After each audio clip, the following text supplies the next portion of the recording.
discuss. So let me introduce who is joining me today. I have Will Flaherty. He's the VP of Growth at Row. Also, Alieu, he's the Senior Director of Marketing and Acquisition at Mack Weldon. And Eric Tsai, the VP of Marketing and Analytics at Joybird. And Eric, I do not see Eric. Is he here? Well, we'll find him somewhere. I know he's here because I saw him on chat, so we'll get to him later. But well, let's just get started. And really, what I want to first do is sort of start with what you guys were doing pre-COVID in terms of, you know, what your media mix was then for marketing and really targeting your audience. So, well, let's start with you. How were you acquiring? What were your acquisition tactics at that time? Sure. So if we look back to the first quarter of this year, before the effects of COVID really started to impact kind of our marketing and the economy at large, we had a pretty diversified mix. You know, really spread across search, Facebook, but then a lot of offline channels. So television, audio, and even a little bit of out of home. So kind of went into this period with a relatively balanced mix, and I would say as we got into it, we didn't you know, cut anything entirely, but really ended up recalibrating quite a bit across the various buckets that we have established. Well, now before we get into all that, Alieu, talk to me a little bit also briefly, you know, what you were doing pre-COVID in terms of trying to acquire new customers. Sure. Similar to Will, we had a strong media mix. It was heavy on the digital side. Occasionally we would have direct mail go out there and some other out-of-home stuff to support it. But we were very, very focused on hitting our CPA goals and bringing in customers efficiently. So that kind of forced us as an organization to focus at the middle of the funnel and the bottom of the funnel. So I think pre-COVID, we did struggle a little bit with how do we expand that reach? How do we reach customers who maybe don't know us, aren't familiar with us, at the same time maintaining that efficiency? And that a lot of times happens on the digital side, on Facebook and Google and those big giants. So we had a heavy focus there pre-COVID. Right, and we have Eric, yay. Hey, sorry guys. Oh, no worries. So tell us, again, just briefly what you were doing to acquire new customers pre-COVID. Yeah, so we were doing a lot of paid social like everybody else, right? And then some search and display. We're also big in direct mail, you know, because there's a lot of share mail programs that really work really well. And obviously we dipped our toes in podcasts and out of homes. We're also really trying to open more stores, physical stores. You know, we see that as media as well. So those are all areas that we're really going, you know, full speed ahead pre-COVID. Yeah, and well, I wanted for the next, though, getting into now after COVID, Alieu, I know you talked about, you sort of looked at new opportunities that you hadn't been able to do before COVID. Could you explain that to us, what you were finding? Sure. Like I said, we had focused mostly on the middle and the bottom of the funnel. I think what happened when COVID hit was a combination of two things. So we had the opportunity to kind of expand into some areas that we previously maybe wouldn't have ventured into just because they weren't operating at an efficient CPA for us. Because there was a big exodus from a lot of channels. We were always heavy in podcasting, but we had a light presence in radio, so we expanded that. TV was another area that we had been itching to get into, but just didn't find it efficient at the time. So all of that changed. We had a mixture of having the right product. That part, to be honest, is luck. We have a product that makes sense for consumers during that time. We sell a lot of sweatpants and t-shirts and casual wear that is very comfortable, and people were looking for that when people started working from home. Combining that with being able to enter markets that had gotten cheaper CPMs just because there was a tightening of budgets across the board, which made sense for a lot of businesses. So we took advantage of that. We stepped into TV, we heavied up on podcasting even more, and we heavied up on radio even more, as well as the core digital channels that we had always kind of had a strong presence in, because the CPMs had dropped and other advertisers had started to pull out. So we started to focus on niche areas where we felt the consumer definition as we defined it had a strong presence. However, a lot of people were leaving that space because they didn't view it as something that would work during this time. Sports is a perfect example of that, where there was an exodus where advertisers could, because there were no sports at the time. But that didn't change the consumer's need, or I should say want, to view sports. So they were watching a lot of First Take and ESPN and talk shows, and those guys magically came up with content. And we took advantage of that, and we're there for the consumers who were ready to view that, and opened up a bunch of new channels for us once that started. Yeah, and Alieu, what about, I'm sorry, Eric, what about you? What did you sort of find that you were doing differently after COVID? So, we know that after COVID happened, it's kind of like you don't know what's going to happen. So we want to have media that's very nimble, right? We can make adjustments fast. And also we want to allow for a deeper interaction, conversation, because we want to know how you're doing. Are you okay, right? And not just like, hey, buy my stuff, even though the world is turning upside down. But it's also about how do we do that at scale. Obviously, I don't know any company that didn't furlough people, right? And it was a difficult and challenging situations for us as well. And so we think about how do we do more with less, and then what type of vehicle we can use. So some of the things we pivot to are things like the Facebook Messenger chatbot. We're able to scale that. We have great success with it. And also we continue to focus on more broad media approach, because during this type of time, we realize that we're not in the driver's seat for conversions anymore, right? Because people have different situations and different scenarios in their lives. And so, just because they were ready before that, something may change. So it's more about how do we get more broad. When you go broad, the media cost is lower, right? It allows us to go, kind of everywhere more, but the conversion is gonna decline, right? So we know that, but we're building up that awareness while the media is cheap, and we want to take advantage of that while the conversion rate, when the conversion improves, then we can kind of harvest that, positive impact that's going to happen afterward, because we were already building a relationship, especially our product average order value is very high. So there's high intent, right? It's not, impulse purchase. Right, and so similar to Alieu, you were starting these new channels, you're taking advantage of that opportunity. Now for Will, you really, sports was one of your big avenues to focus on, and that obviously completely changed. How did you then have to sort of reposition your buys?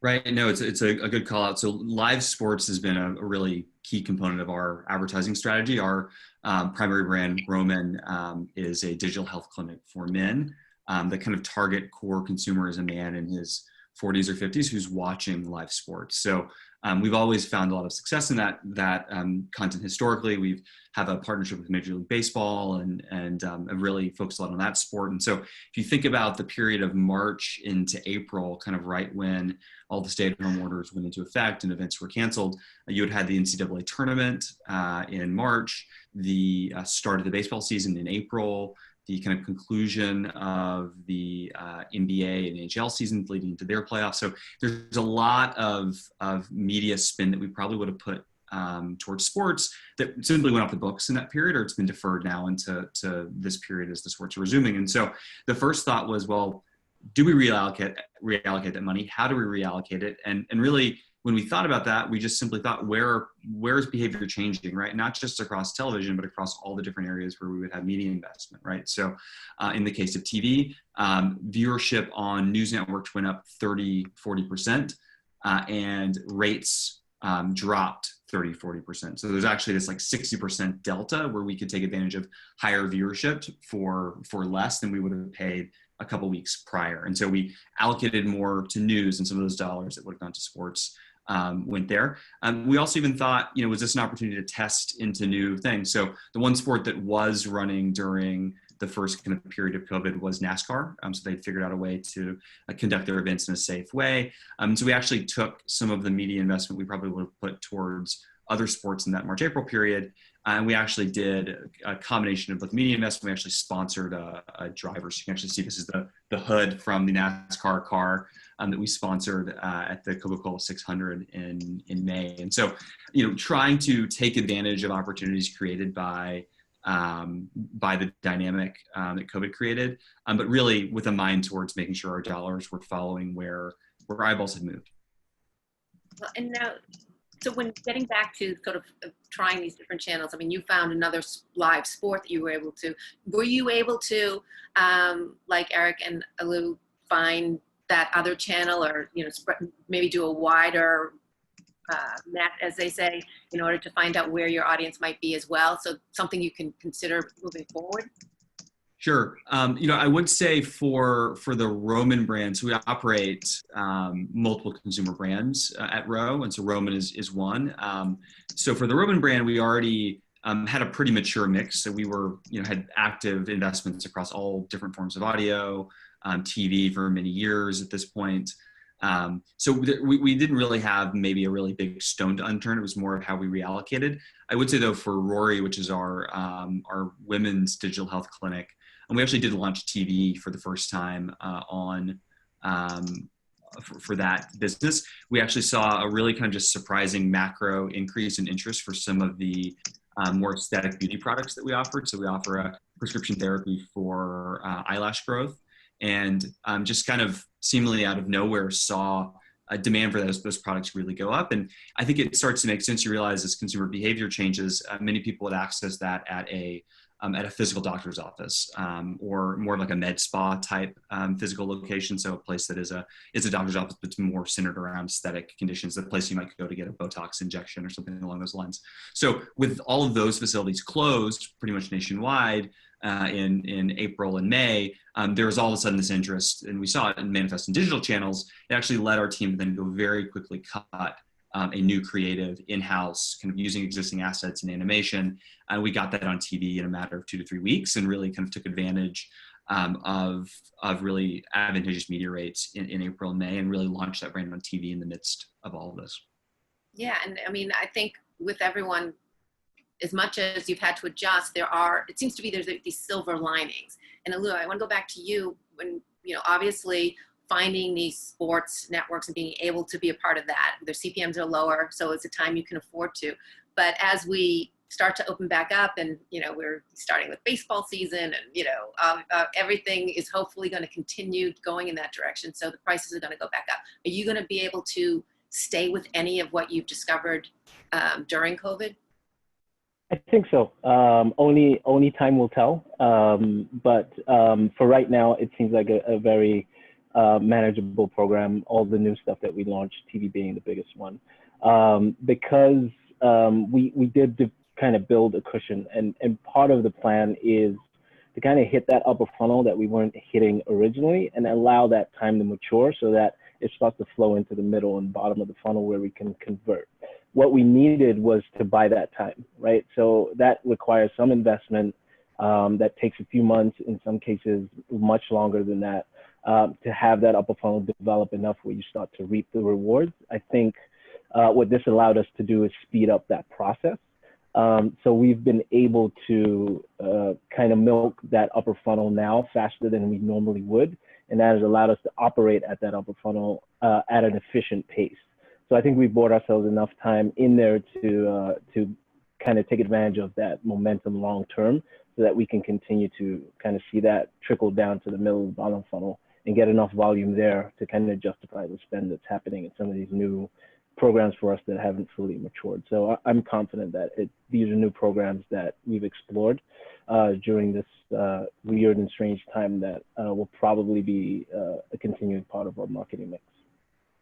Now, Eric, I know this was still a busy time for you, but you really were learning in terms of focusing on consumer behavior. Tell us about that and how that has helped you move forward, or you plan to continue to move forward with it. You know, so we do a lot of surveys, you know, and we use the tools that's available. So for example, there's like the Facebook test and learn, right? You can create campaigns to do brand lift, A/B testing. We also use a lot of post-sale surveys. You know, I'm sure everyone does a lot of that. I think a lot of it is just, you know, you have to be keeping on the pulse, kind of like, you know, the Daily Harvest CEO was saying, right? She was saying, how do you keep, you know, the white space going? We do that, right? But you got to do it in a way that's actionable too, right? Because our product's expensive. We are also, you know, have to manage our supply chain, right? Those are important aspects of how we're going to keep, you know, kind of at the forefront of like fast fashion, right? So people can like one thing tomorrow and then change that, and okay, right? And then also we have We make custom furniture. So, once we make it, it's very big to ship. And if people don't like it, it's a problem, right? And then they'll ship it back and everything. So a lot of it is to really understand, what does the customer want? Why did they want certain things?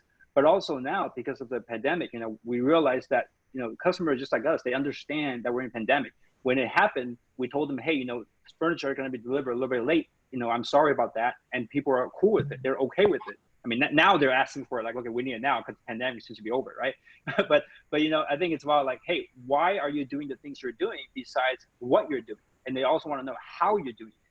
So it kind of force us and then our team to focus on, okay, let's go back to the drawing board, really focus on not just, making money and solving problems, but how do we go broader and say like, okay, once the money is made, we can do good in this world, but how do we do that? And how do we do it so it's not one man, one leader's vision, but it's like everybody inclusion, right? So the Black Lives Matter thing also kind of came in and kind of spurred that a little bit. So to us, this whole thing also made us learn that the team and the people we have is so important, right?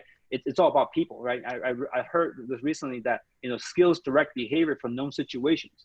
When you get into an unknown situation, skills don't apply anymore. And we lean on our attributes. We have to trust each other. We have to build the team, right? And that's what we learned. And our team stepped up big for us. All of our marketing team, our customer service team, our data team, and even though we're decentralized, which didn't happen before. And we still are very decentralized, but things have worked out because we have those attributes, we have those trusts, and those also kind of connected to the customer. So the customer trusts our team, and then our team comes back with feedback and we execute. So hopefully kind of gives you a picture of like, it's a kind of an ecosystem. We all kind of have to play nice. Right. Like we learned back in the playground. So, well, before we open it up to everyone else to ask questions, I do have one more question, but reminder, if you have questions, raise your hand and Steve will call on you and you can ask them when we're finished. But I do want to, getting back to that first question that I asked, I mean, we're moving into this unknown world. We're looking at consumer behavior and how it's changing. How can we move forward, acquire these new customers efficiently? What are you taking from what we've been experiencing, what you've been experiencing, and moving forward with? And well, let's start with you again. Sure. So, sorry, go ahead. Oh, sorry. Did you want me to go ahead? Well, Yep. Okay, great. I think in general, the one thing that we've taken from this experience is I think we've understood the value of having a high degree of flexibility in the way that we plan and book our media. So when we think about that March and April period, we had the ability, because much of our media was booked on a cancelable basis or had very high degree of flexibility in move or cancel rights, even for something like television or audio. It gave us the opportunity to really quickly reallocate. We were able to cut back in areas that we felt would be inefficient, kind of in this new dynamic. We were able to move dollars over to something else, or if a channel was experiencing low CPMs and we could put more to it, we were able to do so quickly. And so I think my kind of takeaway and pointer for this audience is definitely think about the value of having that flexibility in the way that you plan and book media moving forward. Having that ability to be very flexible and nimble will let you kind of get ahead of the big incumbents, the large brands that may have had their spend committed well in advance and can't quickly jump to the opportunities as you can as a small nimble brand. And Alieu, for you as well, what would you say moving forward? How are you going to, because I know efficiency is very important for you, for your group. What are you going to do to take forward to sort of see that, deal with all these new behaviors, new customers, and acquiring them? Yeah, I think the customers we've been acquiring as of late are going to be very different from how we viewed our customers in the past. They're coming in just from a different angle with a different point of view, given everything that's happening in the world today. So similar to Will, I think the key for us is going to be flexibility and being able to adapt to that. I think that is mostly conveyed in how we speak to the customer. We've spoken to them in a very specific way. People had problems, some of them were superficial, and we provided a product that solved those problems. You needed underwear with 4-way stretch, we got that for you. Underwear for the gym, we have that. Pants to travel with that don't get stains, we have that. We identified issues, and then we solved them for the consumer. All this has taught us is that is all great and that is valuable for the consumer. But right now, the way to speak to them, and probably will be the way to speak to them for a long time, will be all of that put together. How does it make you feel as a consumer? We need to tap into the emotion that the product is bringing out for the consumer, and tap into that, and that's the content. Although I just want to, not to interrupt that part, but when you say tap into the emotion, and as you said, you all of a sudden saw products that were more the sweatpants and the ones that are making people comfortable, giving them that good feeling. Those were where you saw the uptick. And how are you going to retain these customers, these new consumers? But maybe moving forward, that's going to change. Obviously, you're going to adjust what you're going to, what's different clothing, but is there a way to sort of retain what you've been getting now while we continue to go back to this more normal world? Yeah. I think what we're focusing on in terms of once we get them in the door and keeping them Mack Weldon customers is, again, tapping into what was valuable to them for that product. Because the way our marketing has worked, it focuses on individual products and sells you on that individual product. The opportunity, once we get them in the door, is to show them the full assortment of what we have. Now, from a marketing perspective, that hasn't necessarily worked externally when we've tried to get too many messages in there and say, we have polos and sweatpants and socks and underwear. That hasn't worked. It gets lost. They don't understand the value of it. So we focus on an individual product. I think the key to keeping these new customers, who were a lot of them brought in by sweatpants in the initial, is to show them what you loved about these sweatpants.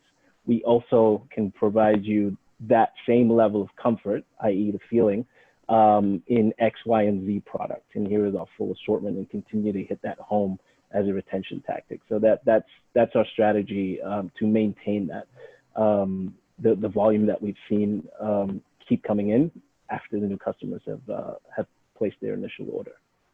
And for Eric, now, as you said, you are a high ticket item, and it's something that, how do you keep who you've been bringing in? You've had a lot of interest. How do you sort of retain that moving forward and continue as we start to reopen?